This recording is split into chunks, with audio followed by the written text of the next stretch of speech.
Perhatikan gambar berikut. Luas bangun datar tersebut adalah: pertama, buat garis bantu di sebelah sini, sehingga terbentuk dua buah bangun. Yang atas ini adalah persegi. Tanda ini artinya panjang garis yang ini sama dengan yang ini. Maka bangun ini adalah persegi, karena sisinya sama panjang. Dan yang bawah, bangun kedua, ini adalah persegi panjang. Panjang yang ini sama dengan yang ke bawah, sama dengan 12, akan sama dengan ini, 12 juga. Ini 7, berarti sisanya adalah 12 dikurangi 7. Jadi yang ini adalah 12 dikurangi 7. Sementara tinggi yang bawah, yang ini, sudah diketahui 18. Misalkan yang atas adalah bangun ke-1, yang bawah bangun kedua. Luas bangun ke-1, karena dia persegi, rumusnya adalah sisi kali sisi. Sisinya 12 kali 12 sama dengan 144. Dan luas bangun kedua adalah persegi panjang. Persegi panjang rumusnya adalah panjang kali lebar. Sama dengan panjangnya yang ini, 12 kurangi 7. Dikali lebar, lebarnya yang ini, 18. Sama dengan 12 dikurangi 7, 5 kali 18. 5 kali 18 sama dengan 90. Jadi, luas gabungannya atau luas total sama dengan luas 1 tambah luas kedua. Sama dengan 144 ditambah 90. Sama dengan 234 cm persegi.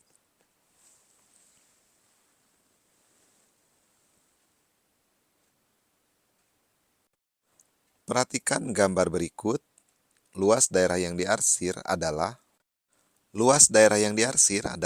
3/4 dari lingkaran dengan jari-jari 14. Jadi luas daerah yang diarsir sama dengan 3/4 kali luas lingkaran. Luas lingkaran rumusnya adalah pi r kuadrat. Sama dengan 3/4 kali pi, pi-nya 2/7, kali jari-jari, jari-jarinya 14, pangkat 2, berarti 14-nya ada 2. 14 dibagi 7, 2. 4 dan 2 masing-masing adalah kelipatan 2. Maka masing-masing bagi dengan 2, 2 dibagi 2, 1, 4 dibagi 2, 2. Kemudian 22 dengan 2 sama-sama kelipatan 2. Masing-masing bagi 2. 22 bagi 2, 11. 2 bagi 2, 1. 3 kali 14, 42. Dikali 11. Sama dengan perkalian bilangan 11. Lihat angka 42-nya. Satuannya 2, tulis lagi 2. Kemudian 2 tambahkan dengan bilangan sebelumnya. 2 tambah 4, 6. Dan angka pertamanya tetap 4. Jadi luasnya sama dengan 462 cm persegi. Pak Tono akan memagari sekeliling kebunnya dengan kawat berduri. Kebun Pak Tono berbentuk persegi panjang. Panjang dan lebar kebun yaitu 10 meter dan 12 meter. Jika Pak Tono mempunyai kawat sepanjang 12 meter, berapa panjang kawat yang harus dibeli Pak Tono? Keliling persegi panjang adalah 2 kali panjang tambah lebar. Sama dengan 2 kali panjang kebun 10 meter, lebar 12 meter. Jadi sama dengan 2 kali 10 tambah 12, 22. 2 kali 22 sama dengan 44 meter. Keliling kebun 44 meter. Sementara kawat yang tersedia adalah 12 meter. Jadi, panjang kawat yang harus dibeli adalah keliling kebun dikurangi kawat yang tersedia. 44 dikurangi 12 sama dengan 32 meter.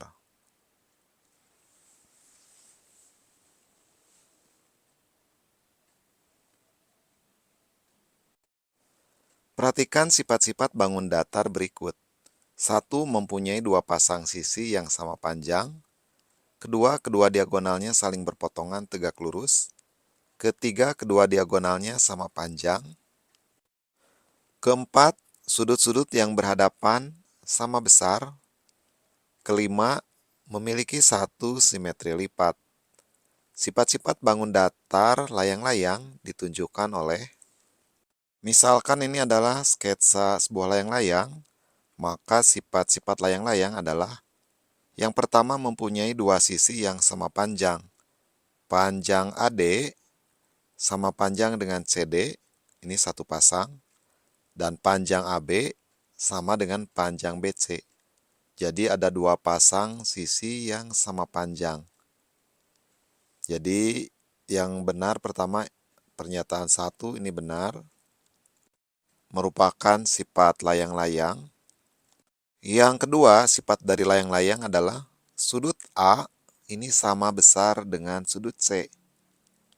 Dua sudut ini sama besar, artinya ini sepasang sudut yang sama besar. Jadi layang-layang mempunyai sepasang sudut yang sama besar. Sifat ketiga dari layang-layang adalah ini diagonal ke-1, diagonal kedua. Diagonal ke-1 dengan diagonal kedua berpotongan dan tegak lurus. Jadi pernyataan kedua, kedua diagonalnya saling berpotongan tegak lurus. Ini merupakan sifat dari layang-layang. Dan sifat yang terakhir dari layang-layang adalah layang-layang ini kalau dilipat berdasarkan garis BD, maka titik C akan tepat menutup titik A. Artinya garis BD adalah sumbu simetri dari layang-layang. Sementara kalau dilipat menurut garis AC, maka titik D tidak akan menutup titik B. Jadi garis AC bukanlah simetri lipat. Jadi yang simetri lipat hanya garis BD. Artinya sifat layang-layang yang keempat adalah layang-layang hanya mempunyai satu simetri lipat. Hanya garis BD. Jadi ya pernyataan yang menyatakan sifat layang-layang adalah pernyataan kelima. Memiliki satu simetri lipat.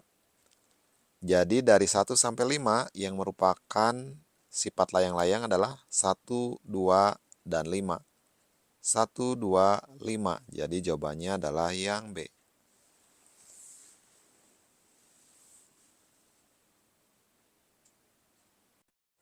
Perhatikan gambar berikut. Luas bangun pada gambar adalah tanda ini artinya panjang garisnya sama panjang. Berarti kalau ini 8, ini juga 8. Ini juga tandanya sama, berarti panjangnya juga sama 8. Yang ada tandanya sama, panjangnya sama 8. Buat garis bantu sehingga dapat dilihat di sana adalah merupakan gabungan dua buah bangun ruang. Yang atas adalah kubus dan yang bawah adalah balok. Ini panjangnya 8. Karena ini ada tanda sama, berarti yang merah juga ini adalah 8. Sehingga panjang garis dari ujung ini sampai ujung yang ini adalah 8 tambah 8, sama dengan 16. Misalkan bangun yang atas adalah bangun ruang ke-1, yang bawah bangun ruang kedua. Luas bangun ke-1 sama dengan, perhatikan yang depan, ini adalah persegi sama dengan yang belakangnya, sama dengan yang samping kanan, sama dengan samping kiri, semuanya persegi, sama dengan bagian atasnya. 1 di depan, 1 di belakang, 2, 1 di sebelah kanan, 3, 1 di sebelah kiri, 4, 1 di sebelah atas. Jadi 5. 5 buah persegi berukuran 8 kali 8. Jadi luas yang ke-1 adalah ada 5 persegi berukuran 8 kali 8. Sementara alasnya ini tidak dihitung karena dia ada di dalam bangunan. Sama dengan 5 dikali 8 kali 8, 64. 5 adalah setengahnya dari 10. Setengahnya dari 64 adalah 32. 32 kali 10, 320 cm persegi. Luas bangun kedua sama dengan, ini bangun kedua yang di bawah adalah merupakan balok. Bagian depan ini adalah persegi panjang berukuran 16 kali 8 sama dengan yang belakangnya. Jadi akan ada 2 persegi panjang berukuran 16 kali 8. Ditambah yang sebelah kanan, ini adalah persegi berukuran 8 kali 8, akan sama dengan yang sebelah kiri, yang sebelah sini. Jadi akan ada 2 persegi berukuran 8 kali 8. Ditambah yang bawah, ini hanya 1, berukuran 16 kali 8. 16 kali 8. Dan ditambah, ini sisanya sepotong, karena yang ini tertutup, ada di dalam bangunan. Yang ini yang dihitung. Ini berukuran 8 kali 8. Ini sama. Ini persegi berukuran 8 kali 8. Jadi ditambah persegi 8 kali 8.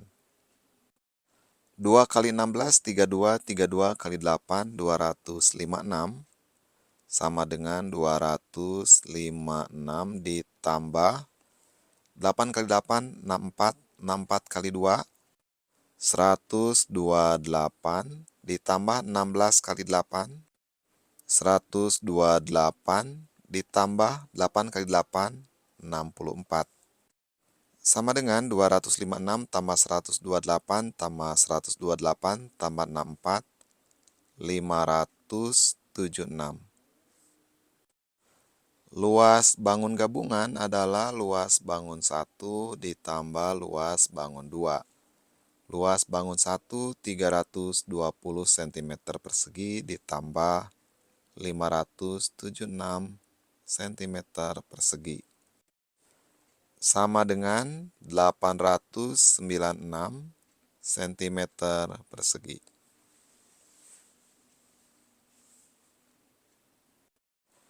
Perhatikan gambar berikut.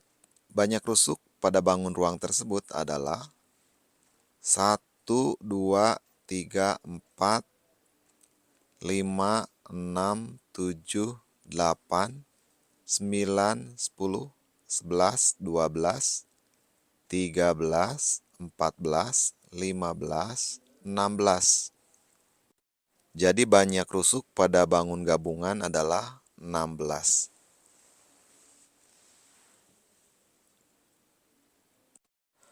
Perhatikan bangun ruang berikut. Volume bangun ruang adalah, bangun ruang ini merupakan gabungan dari balok dan kubus. Misalkan bangun ke-1 adalah balok, dan bangun kedua adalah kubus. Volume bangun ke-1 atau volume balok sama dengan panjang kali lebar kali tinggi. Sama dengan 12 kali 8 kali 8. Sama dengan 12 kali 8, 96. 96 kali 8, 768. Dan volume bangun kedua atau volume kubus sama dengan sisi kali sisi kali sisi atau sisi pangkat 3. Sama dengan 4 kali 4 kali 4. 4 kali 4, 16. 16 kali 4, 64 cm kubik. Jadi, volume gabungan sama dengan volume 1 tambah volume 2. Sama dengan 768 ditambah 64 sama dengan 832 cm kubik.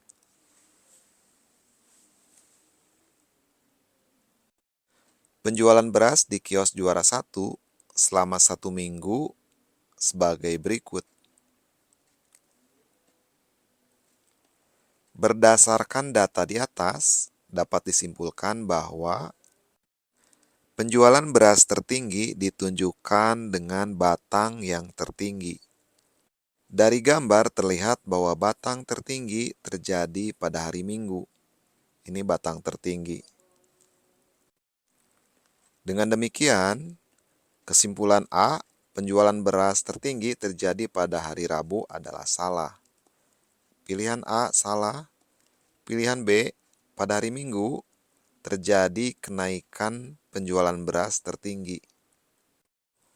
Penjualan beras mengalami kenaikan tertinggi jika tinggi batang lebih tinggi daripada hari sebelumnya dan selisih tinggi batang paling panjang. Dari gambar terlihat bahwa batang hari Rabu lebih tinggi dari hari sebelumnya, batang hari Minggu juga lebih tinggi dari hari sebelumnya. Jadi hari Rabu dan hari Minggu sama-sama mengalami kenaikan. Namun selisih hari Rabu dengan hari sebelumnya ini lebih panjang daripada selisih hari Minggu dengan sebelumnya. Kalau Minggu dengan sebelumnya selisihnya cuma segini, sementara hari Rabu dengan hari sebelum Rabu selisihnya lebih panjang. Artinya kenaikan tertinggi adalah di hari Rabu. Sehingga pernyataan B bahwa hari Minggu adalah kenaikan tertinggi adalah salah. Pilihan C, pada hari Selasa terjadi penurunan penjualan beras terendah. Penjualan beras mengalami penurunan terendah jika tinggi batang lebih rendah daripada hari sebelumnya. Dari grafik terlihat bahwa batang yang lebih rendah dari sebelumnya adalah Selasa. Selasa lebih rendah dari sebelumnya. Juga hari Kamis. Kamis lebih rendah dari sebelumnya. Perbedaannya yang Selasa dengan hari sebelumnya ini lebih pendek daripada selisih Kamis dengan sebelumnya. Jadi dari Rabu ke Kamis ini selisihnya lebih panjang daripada Selasa dengan hari sebelumnya. Artinya hari Kamis mengalami penurunan terbesar atau mengalami penurunan terendah. Sehingga pilihan C, pada hari Selasa terjadi penurunan penjualan beras terendah adalah salah. Karena selisih yang paling panjang yang mengalami penurunan adalah hari Kamis. Pilihan D, pada hari Kamis terjadi penurunan penjualan beras terendah. Yang D adalah benar.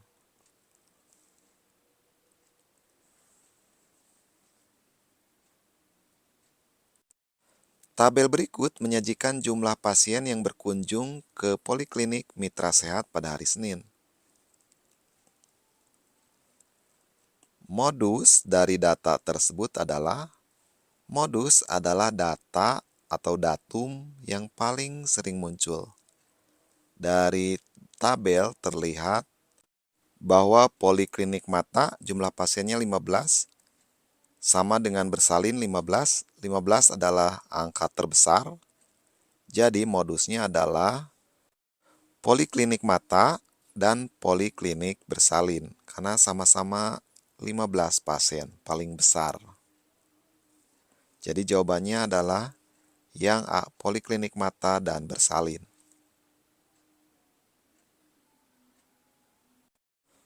Penjualan kue Bu Santi selama 12 hari dalam satuan bungkus adalah sebagai berikut. 45, 36, 30, 40, 33, 46, 44, 33, 30, 35, 38, 34. Rata-rata penjualan kue per hari adalah jumlah penjualan kue selama 12 hari dibagi banyaknya hari. Jadi rata-rata sama dengan, ini dibacanya ekbar, lambang untuk rata-rata. Sama dengan 45 tambah 36. Jadi ini semuanya dijumlahkan. 45 tambah 36 tambah 30 tambah 40 tambah 33 tambah 46 tambah 44 tambah 33 tambah 30 tambah 35 tambah 38 tambah 34 dibagi jumlah datanya. Ini jumlah datanya 1, 2, 3, 4, 5, 6, 7, 8, 9, 10, 11, 12. Sama dengan 12. Dibagi 12. Sama dengan 444 dibagi 12. Sama dengan 37. Diperoleh rata-rata sama dengan 37 bungkus.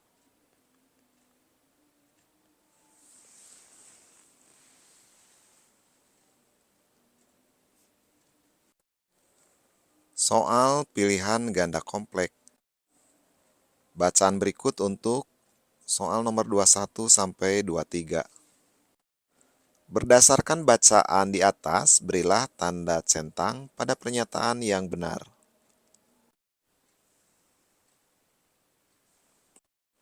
Perhatikan kalimat ini, dalam sehari Pak Joko memproduksi 20 kg briket kubus, 15 kg briket tabung. Ini dalam sehari. Sehingga dalam 3 hari, karena ini semuanya pilihannya dalam 3 hari. Sehingga dalam 3 hari, briket berbentuk kubus yang diproduksi adalah 3 kali 1 harinya adalah 20. Dan untuk tabung, 3 hari kali 1 harinya 15 kg. 3 kali 20, 60 kg. 3 kali 15, 45 kg. Sehingga banyak toko yang di story Pak Joko dapat dicari dengan menggunakan EPB dari 60 dan 45. Karena pada bacaan dikatakan setiap toko mendapat setoran briket yang sama banyak. Jadi dicari terlebih dahulu EPB 60 dan 45. 60 dibagi bilangan prima yang pertama 2, 30.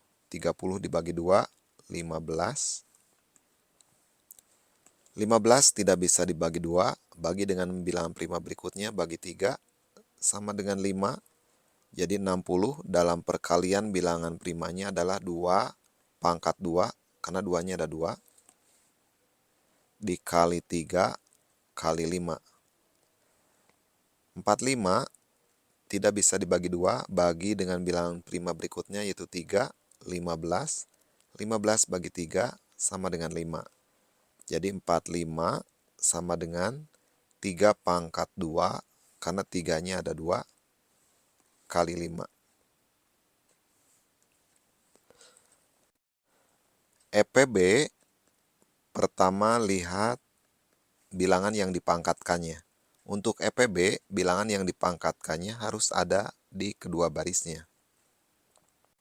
Bilangan yang dipangkatkan yang ada di kedua baris ini adalah 3 dan 5. Kedua-duanya ada di kedua barisnya. Jadi bilangan pokoknya pertama 3 dan 5, karena kedua-duanya ada di kedua baris.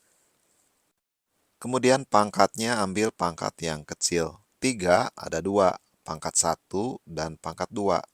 Ambil yang kecilnya, pangkat 1. Jadi 3 pangkat 1. 5 pangkat kecilnya, karena ini sama pangkat 1, maka sama juga pangkat 1. Jadi EPB-nya sama dengan 15. Artinya, banyak toko yang di story briket Pak Joko adalah 15 toko. Sementara di pernyataan ke-1 ada 20 toko. Jadi pernyataan 1 salah. Yang dicentang hanya yang benarnya saja. Jadi pernyataan 1 tidak usah dicentang karena salah. Kemudian pernyataan kedua, setiap 3 hari Pak Joko menyetor briket berbentuk kubus sebanyak 6 kg ke banyak toko. Briket berbentuk kubus dalam 3 hari adalah 60 kg. 60 kg dibagi ke 15 toko, karena ini EPB-nya 15. 60 kg dibagikan ke 15 toko sama dengan masing-masing 4 kg. Sementara di pernyataan kedua, masing-masing 6 kg, padahal hanya 4 kg. Jadi pernyataan kedua juga salah. Jadi tidak usah dicentang. Yang dicentang hanya yang benarnya saja. Pernyataan ketiga, setiap 3 hari Pak Joko menyetor briket berbentuk tabung sebanyak 3 kg ke masing-masing toko. Mungkin ini maksudnya ke masing-masing toko. Setiap 3 hari, briket tabung adalah 45 kg. Dibagikan ke 15 toko, 45 kg dibagikan ke 15 toko, hasilnya masing-masing adalah 3 kg. Jadi pernyataan ketiga ini adalah benar. Dengan ini mungkin maksudnya bukan ke banyak toko, tapi masing-masing toko. Pernyataan terakhir, setiap 3 hari Pak Joko menerima uang 28.000 dari setiap toko. Jumlah briket yang di-store ke tiap toko yang berbentuk kubus tadi 4 kg, tambah yang tabung 3 kg, 4 tambah 3, 7 kg. Kemudian di soal dikatakan, setiap kilogram dihargai Rp4.000. Jadi uang yang diterima Pak Joko adalah 7 kg kali 4.000. 7 kali 4, 28, nolnya 3, 28.000. Jadi pernyataan keempat ini benar, 28.000. Jadi yang dicentang adalah pernyataan 3 dan 4. Masih dari bacaan yang sama, berdasarkan bacaan di atas, tentukan kebenaran pernyataan-pernyataan berikut. Berilah tanda centang pada kolom benar atau salah. Pernyataan ke-1, volume briket yang berbentuk kubus yang diproduksi Pak Joko adalah 225 cm3. Dari bacaan terlihat briket yang berbentuk kubus berukuran 5 x 5 x 5. Jadi volume sisi kali sisi kali sisi sama dengan 5 kali 5 kali 5. 5 kali 5, 25, 25 kali 5, 125. Jadi pernyataan pertama, 225 volumenya ini adalah salah. Pernyataan berikutnya, jika Pak Joko mengemas 10 briket berbentuk kubus, maka volume briket adalah 1250. Volume briket sama dengan dia mengemas 10, berarti 10, masing-masing volumenya 125. 125 kali 10, 1250 cm3. Di pernyataan kedua juga sama, 1250 cm3. Jadi pernyataan kedua adalah benar. Pernyataan berikutnya, jika Pak Joko mengemas briket berbentuk kubus ke dalam kardus dengan ukuran 15 cm, maka paling banyak briket yang dapat dimasukkan ke dalam kardus adalah 27 briket. Volume kubus sama dengan ukurannya 15, berarti 15 kali 15 kali 15.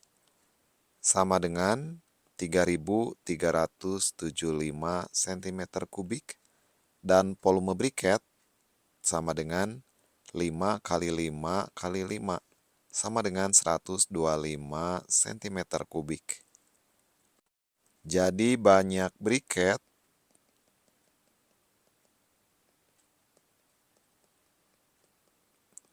yang dapat dimasukkan ke dalam kardus adalah volume kardus dibagi volume briket. Sama dengan 3.375 dibagi 125. Sama dengan 27. Di pernyataan 3, ini sama 27 briket. Jadi pernyataan ketiga adalah benar.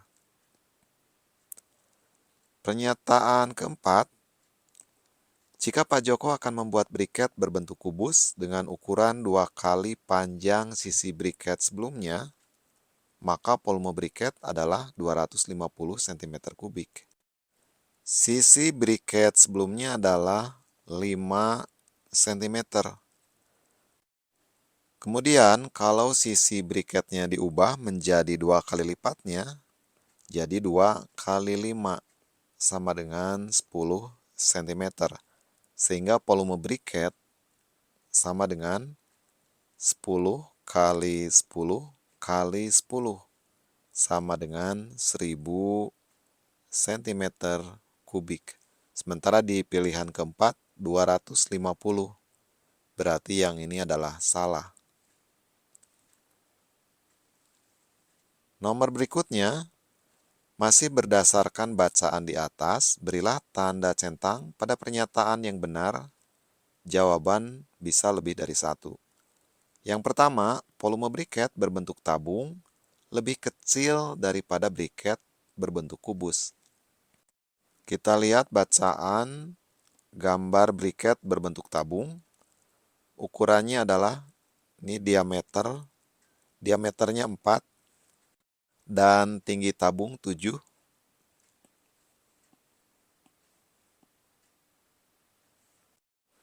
Diameter tabung sama dengan 4, maka jari-jarinya adalah setengahnya dari diameter atau diameter dibagi 2 sama dengan 2 dan tinggi sama dengan 7, maka volume briket berbentuk tabung sama dengan luas alasnya lingkaran PR kuadrat kali tinggi tabung. Pi-nya 22/7 kali jari-jarinya adalah 2. Pangkat 2 berarti 2-nya ada 2 kali tinggi tabung 7. 7 dibagi 7, 1. 22 kali 2, 44. Kali 2, 88. Jadi volume briket berbentuk tabung adalah 88 cm kubik. Dan volume briket berbentuk kubus, sisinya tadi 5, 5 kali 5 kali 5, sama dengan 125. Pernyataan 1, volume briket berbentuk tabung lebih kecil. Tabung 88, kubus 125. 88 lebih kecil atau kurang dari 125. Jadi pernyataan ke-1 adalah benar, bahwa briket tabung lebih kecil atau kurang dari briket berbentuk kubus. Pernyataan kedua, volume setiap kilogram briket berbentuk tabung adalah 5.160 cm kubik. Kita lihat bacaannya. Setiap kilogram briket berbentuk tabung berisi 70 briket.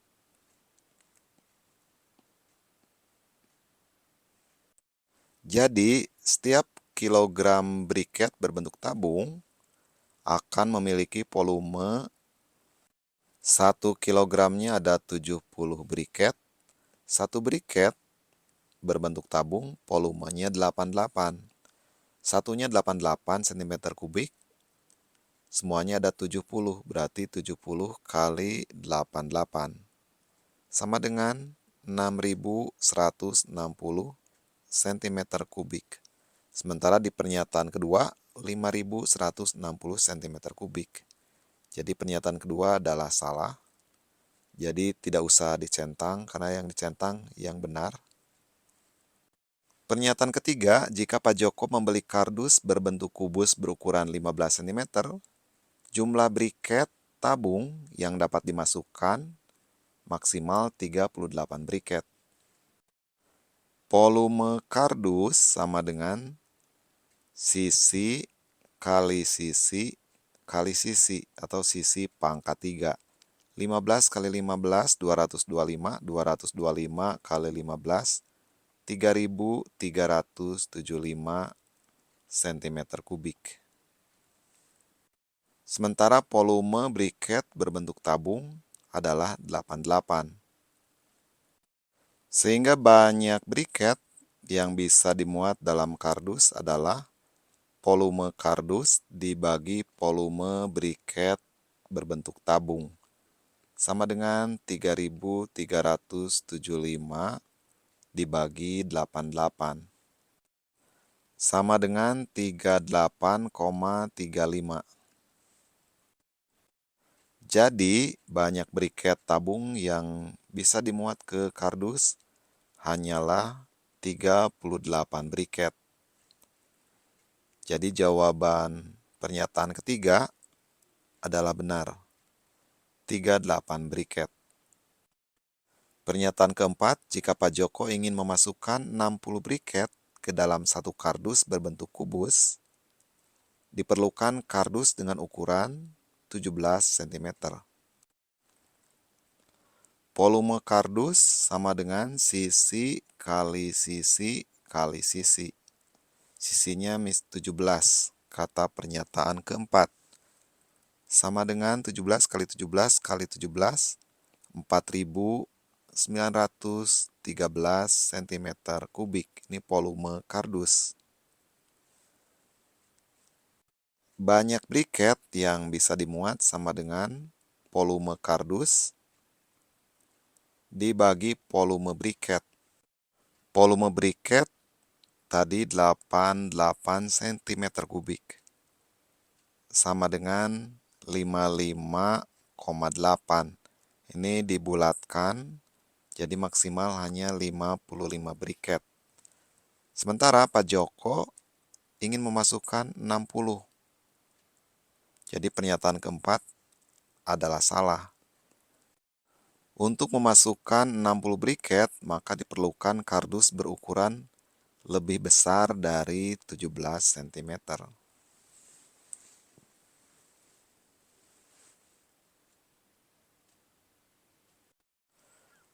Bacaan berikut adalah untuk menjawab soal 24 dan 25. Usaha jus buah kekinian. Nomor 24, berdasarkan bacaan, berilah tanda centang pada pernyataan yang benar. Pernyataan ke-1, kemungkinan jus jambu yang paling banyak dibeli oleh peserta kursus. Jus mangga disukai oleh Imam, Tri, Rita, dan Isti. Jadi jus mangga disukai oleh 4 orang. Sementara jus jambu hanya disukai Eka, Oki, dan Yusni, hanya disukai oleh 3 orang. Jadi yang paling mungkin, paling banyak dibeli adalah jus mangga, karena yang suka jus mangga lebih banyak. Sehingga pernyataan ke-1 adalah salah.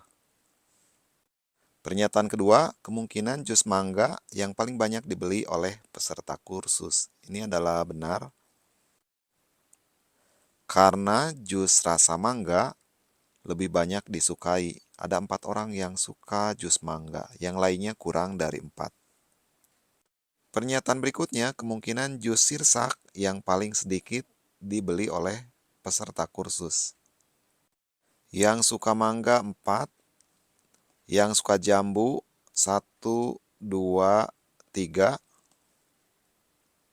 yang suka apel cuma 1, Yang suka stroberi 1, yang suka sirsak 1. Sementara pernyataan ketiga, kemungkinan jus sirsak yang paling sedikit dibeli oleh peserta kursus. Ada 3 yang mungkin paling sedikit dibeli peserta kursus, yaitu apel, stroberi, dan sirsak. Jadi sirsak mungkin dibeli paling sedikit. Jadi pernyataan 3 betul. Pernyataan keempat, kemungkinan jus jambu yang paling sedikit dibeli oleh peserta kursus. Ini adalah salah. Yang paling sedikit, tadi yang paling mungkin adalah apel, stroberi, dan sirsak. Nomor 25, berdasarkan bacaan, tentukan kebenaran pernyataan-pernyataan berikut. Berilah tanda centang pada kolom benar atau salah. Pernyataan ke-1, Bu Ani harus banyak membeli buah mangga, tapi tidak sebanyak buah jambu. Pernyataan ke-1 adalah salah, karena yang suka buah mangga paling banyak 4, lebih banyak dari jambu. Sementara di sini dikatakan tetapi tidak sebanyak jambu. Harusnya lebih banyak dari jambu juga, jadi salah.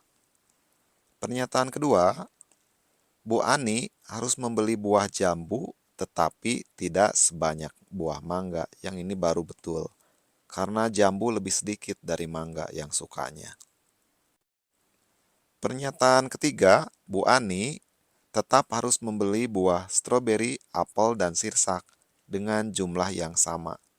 Ini juga benar, karena apel, stroberi, dan sirsak jumlah penggemarnya sama, 1. Jadi mereka harus dibeli dengan jumlah yang sama. Pernyataan terakhir, Bu Ani tidak perlu membeli buah sirsak. Pernyataan ini adalah salah, karena masih ada peserta yang menyukai buah sirsak atau rasa buah sirsak. Jadi, pernyataan keempat adalah salah.